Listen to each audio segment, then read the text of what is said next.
প্রতিপক্ষের ভয়ে দীর্ঘদিন পালিয়েছিলেন বাড়ি ছেড়ে।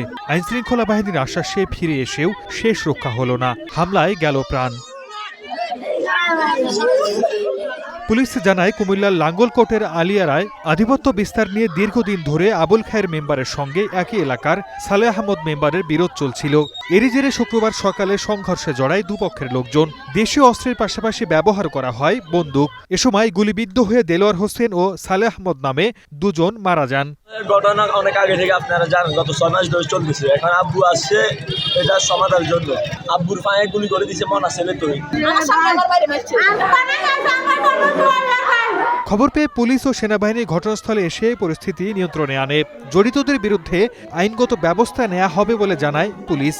আইনশৃঙ্খলা পরিস্থিতি নিয়ন্ত্রণে আছে আমাদের, আমরা চেষ্টা করতেছি এটা আইনগত ব্যবস্থা নেওয়ার জন্য। এর আগে গত বছরের ৩ আগস্ট দুপক্ষের সংঘর্ষে আলাউদ্দিন নামে একজনের মৃত্যু হয়। Desk report, star news.